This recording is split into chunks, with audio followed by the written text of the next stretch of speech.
আসসালামু আলাইকুম। সামনেই যেহেতু শবে বরাত আসছে, শবে বরাত মানে সুজির হালুয়া। আর আজকে আমি দানাদার একটি সুজির হালুয়া তৈরি করে দেখাবো। কম সময়ে অল্প কিছু উপকরণ দিয়ে এই সুজির রেসিপিটি তৈরি করে দেখাবো। চলুন দেখে নিই এই দানাদার সুজির হালুয়া আমি কিভাবে তৈরি করছি। একটু কি স্কিপ করবেন না, পুরো ভিডিওটি অবশ্যই দেখবেন। তো আমি এই দানাদার সুজির হালুয়া তৈরি করার জন্য একটি পাত্রের মধ্যে, একদম শুকনো পাত্রের মধ্যে আমি 1 কাপের চেয়ে একটু কম নিয়েছি সুজি। সুজিটা আগে এখানে একটু ভালো করে টেলে নিতে হবে। আর চুলা বাড়িয়ে রেখে কিন্তু টালা যাবে না, তাহলে কিন্তু সুজিটা পুড়ে যেতে পারে। তো আমি একদম মানে একদম লোয়ের চেয়ে একটু বাড়িয়ে রেখে তারপর এটা টেলে নিলাম। 3-4 মিনিট এটা একটু ধৈর্য ধরে টেলে নিতে হবে। এরপরে যখন এটা টালতে টালতে এটার কালারটা একটু চেঞ্জ হয়ে আসবে আর সুন্দর একটা গন্ধ বেরোবে, তখন বুঝবো যে এটা টালা হয়েছে। তারপর এর মাঝে আমি দিয়ে দিব 2টো এলাচি আর হচ্ছে গিয়ে 2টো দারচিনি। তো দারচিনিটাও ছোটো, বেশি একটা বড় না। এটা সুন্দর একটা গন্ধের জন্য আমি একটু দিয়ে আবারও 1-2 মিনিট নেড়ে নিব। তারপর এখানে আগে থেকে রাখা আমি 1 কাপ দুধ দিয়ে দিলাম, নর্মাল টেম্পারেচারে রাখা দুধ। এটা গরুর দুধ দিয়েছি। তারপর 1 কাপ দিয়েছি নর্মাল টেম্পারেচারে রাখা পানি। তো দিয়ে সাথে সাথে কিন্তু এটা আগে থেকে পানিটা ঠিক করে রাখা লাগবে।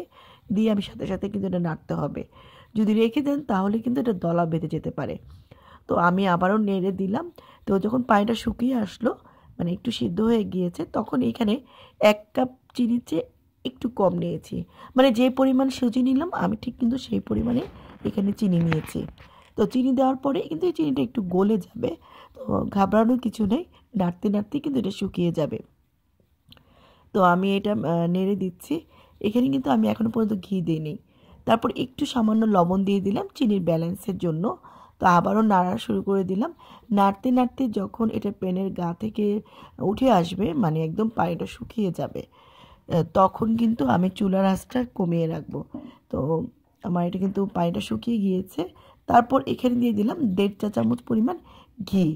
এরকম মেজারমেন্টে কিন্তু দিলে একদম মানে যে সুজির হালুয়াটা সেটা পারফেক্ট হয়, আর ঘিটাও সুন্দরভাবে সেট হয়ে যায়, খেতে ভালো লাগে। তো ঘিটা দিয়ে আবারও একটু নেড়ে দিচ্ছি।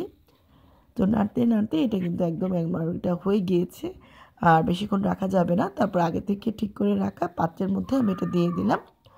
তো পাত্রের মধ্যে গরম গরম অবস্থায় কিন্তু এটা ঢেলে দিতে হবে, না হলে যদি পাত্রে মানে যে কড়াইতে রেখেছি সেটাতে রাখলে এটা ঠান্ডা হলে পর শক্ত হয়ে যাবে। তারপর এর থেকে আমি এলাচি আর দারচিনিগুলো উঠিয়ে নিব। তারপর উঠিয়ে নেওয়ার পরে আমি একটু সেট করে নিচ্ছি। আমি একটা প্লেটের মধ্যে নিয়ে একটু চারকোনা শেপে সেট করে নিচ্ছি। আর আপনাদের কাছে যদি মোল্ড থাকে তাহলে সেটার মধ্যেও নিতে পারেন। এরপর উপর দিয়ে দিয়ে দিলাম বাদাম কুচি, চাইলে এখানে কিশমিশও দিতে পারেন। তারপরে আমি একটু বাদাম কুচি দেওয়ার পর একটু চেপে দিচ্ছি। এটা এভাবেই করাতে না এত টেস্টি হয়েছে আসলে। আমি তো রিকোয়েস্ট করব আপনারা অবশ্যই এই নিয়মে একবার সুজির হালুয়াটা তৈরি করবেন। সুজিটা একদম সুন্দর দানাদার হয়। তো আমি এটা ঠান্ডা হওয়ার জন্য অপেক্ষা করছি। তো প্রায় 10-15 মিনিট পরে কিন্তু এটা ঠান্ডা হয়ে যায়। এরপর এটা চিকন ছুরি দিয়ে আমি একটু কেটে নিব। এভাবে কেটে নিচ্ছি।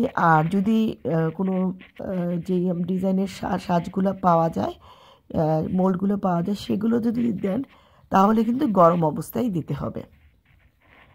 তো এগুলো সবগুলো হয়ে গিয়েছে, আমি কাটা হয়ে গেল। আমি এখন উঠিয়ে দেখাচ্ছি। এটা কিন্তু ঠান্ডা হওয়ার পরেই ওঠানোর চেষ্টা করবেন। তো দেখেন একদম সুন্দরভাবে সেট হয়ে গিয়েছে, একটু কিন্তু ভাঙেনি। তো সবগুলো আমি এখন প্লেটে নিয়ে নিব একটা একটা করে।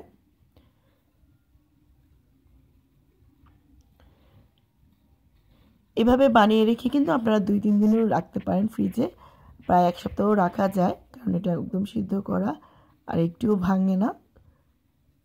তো হয়ে গেল মজাদার দানাদার সুজির হালুয়া। তো আশা করি বাসায় একবার হলেও ট্রাই করবেন। যে এখন আপনাদের কাছ থেকে দেখাচ্ছে এটা কতটা শক্ত হয়েছে। তো রেসিপিটি ভালো লাগলে লাইক দিবেন, কমেন্ট করবেন। সবাই ভালো থাকবেন। আল্লাহ হাফেজ।